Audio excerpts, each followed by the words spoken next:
Today is World Sleep Day. It is incredibly important to get sleep. People just overlook sleep and its healing abilities for your body. So, we're about to have a podcast on this and discuss some really good details I think you need to know. So, stay tuned. Hello, everyone. It's Cameron. Today I'm here with Dr. Chris Cormier, and we're going to be talking about good, healthy sleep. Hello, Dr. Cormier. Hi, Cameron. So we hear a lot about diet and exercise when it comes to health, but sleep may be one of the most powerful biological resets that we can experience every single day. So let me ask you, why is quality sleep so essential for cellular repair, brain health, and longevity? It's when your body heals. So remember, our bodies are designed to self-heal. And most people don't even realize what self-healing is, but taking an example as a cut, right, on your body, you don't even have to look at it and it heals. And sometimes if those cells where that cut is are healthy cells, you won't even see a scar. Yeah. So imagine when your body shuts down for the night, your body goes into this deep healing mode and it starts healing anything that's not right in your body at that particular time. Amazing. So nowadays, modern life, it has changed our relationship a lot with sleep, I would say. We have a lot of artificial lighting, constant notifications, late night screen time has truly become our new norm.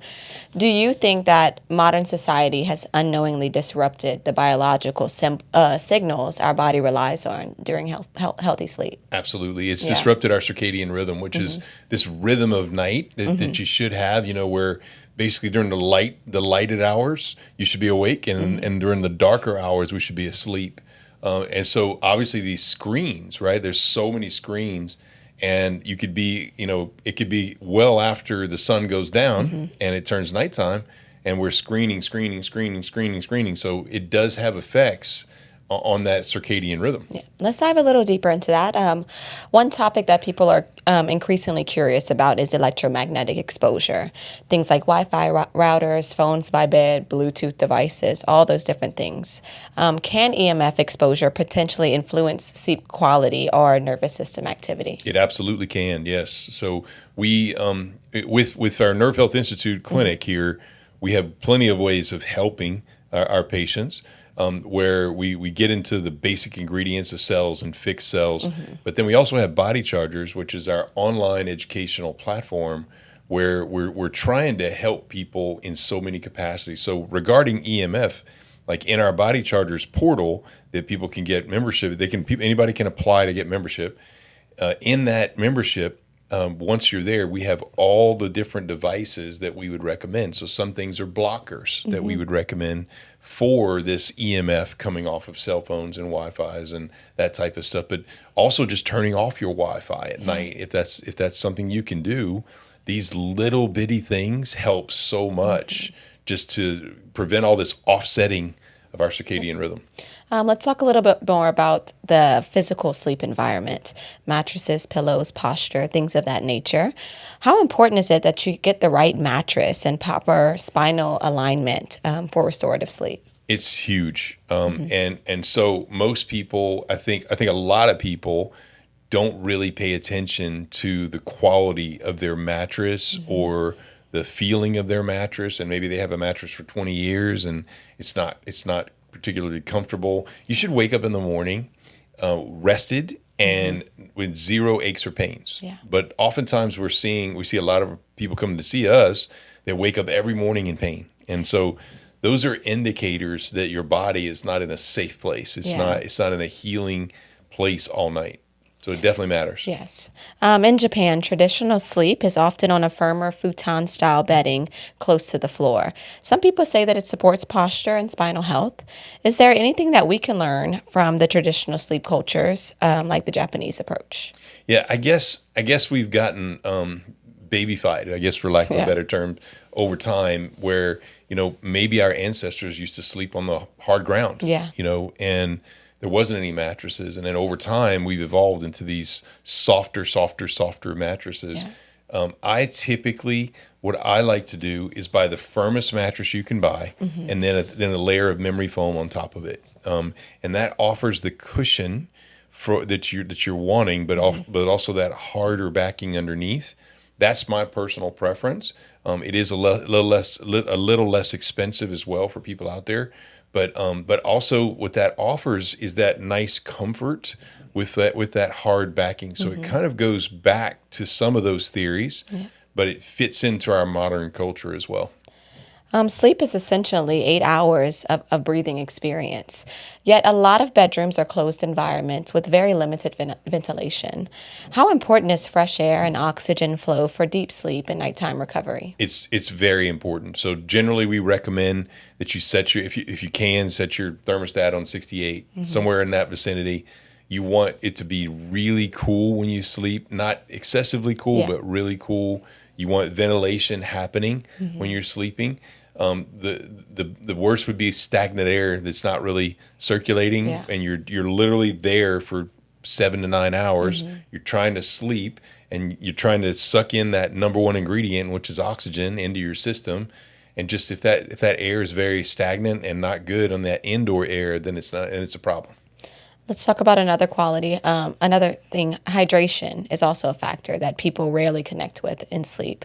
But cellular repair heavily depends on proper hydration and mineral balance. Can the quality of water we drink during the day influence how we sleep at night? 100%. Yeah. Remember, we talk about oxygen being number one, water being number two, and then light energy being number three in the human body and in all of our cells. Yes. So we're talking about water. Water is so important throughout the day.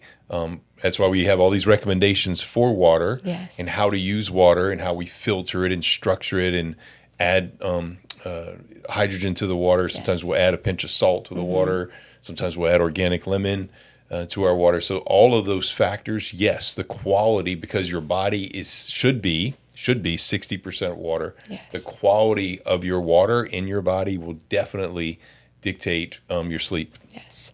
Many people struggle with sleep not because they're not tired, but because their nervous systems stay in a state of alertness, stress, anxiety, overstimulation, and brain activity. How important is nervous system regulation for falling into a deep sleep state? It's incredibly important. We talk about all the time. There's two sides of your nervous system. There's a sympathetic side, which is the worried, fearful, anxious, surviving side, and then you have a calming, healing, relaxing, digestive, sleeping side called parasympathetic. We want both sides of that nervous system in every individual to be like bodybuilders, very strong. Yes. And when your body, you should sit in the middle, and when you need to go worry and kick somebody's butt, right? You go to that side of your nervous system. But then when you want to sleep or digest or relax or calm, you should go to this side of your nervous system and then go back to the middle if both sides are very strong. What we see in a lot of our patients coming to see us is that sympathetic side is really, really strong, but the parasympathetic is very weak. So we have to do things to strengthen that side up. In our Body Chargers portal, we have all kinds of methods and techniques and devices and everything that can help educate, number one, Yes. and teach people exactly what to do to be their own self-healing mechanic at home. Amazing. There's a lot of growing interest about technologies that use sound frequencies to help support relaxation.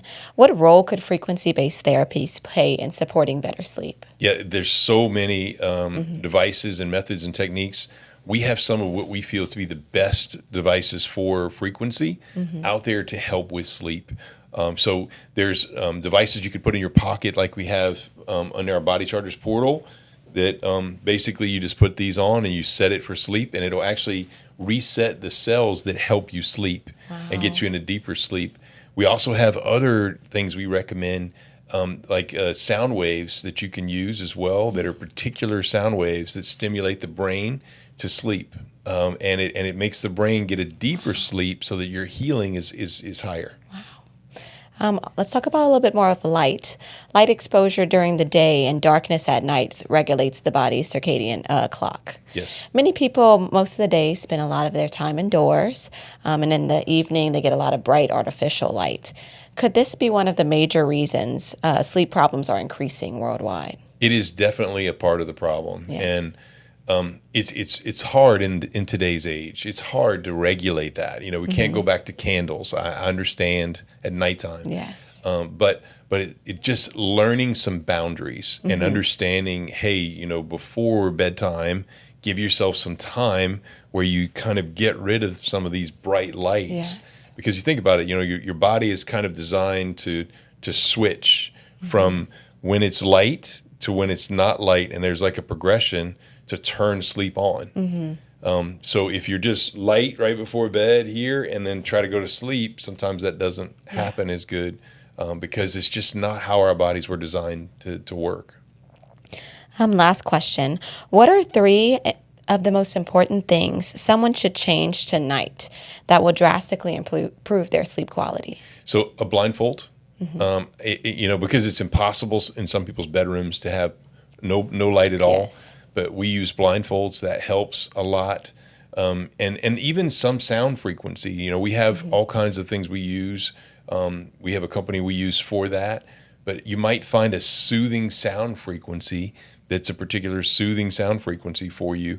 And then making sure the air quality is circulating in the air, making sure the mattress you're comfortable in the bed. And not just like comfortable in a way that can be comfortable that's unhealthy. Yes. So like where you lay in the bed and you're comfortable, but then you wake up and you're sore. So if you're doing that, make some changes, because something's not right. You should wake up in the morning, feel rested, jump out of bed, nothing hurts, and you should feel great. So there are also things we didn't talk about, like with the pillows. We have certain pillows we recommend as well, because the pillow height is a big deal. Sleeping on your back and sleeping on your side are the 2 best ways to sleep. And your back should have a thin pillow. That way your head kind of tilts backwards. But if you're on your side and sleeping on your side, your pillow should be thicker. And some people just don't pay attention to those things. Yes. So you may have ways of altering and helping, just improvising with what you have. But then we have higher levels of things we can recommend if you come see us at the Nerve Health Institute, or even go through our Body Chargers platform. Yes, sir. Well, thank you very much. Happy World Sleep Day. If you can relate to what we talked about in this podcast, then subscribe to our channel and like this video, as it really helps the algorithm. Don't forget, if you want to help yourself with self-healing at home right now, then simply become a Body Chargers by Dr. Chris member. And remember, our clinic, the Nerve Health Institute, is open all year round for in-person visits. For more information, just click the link below.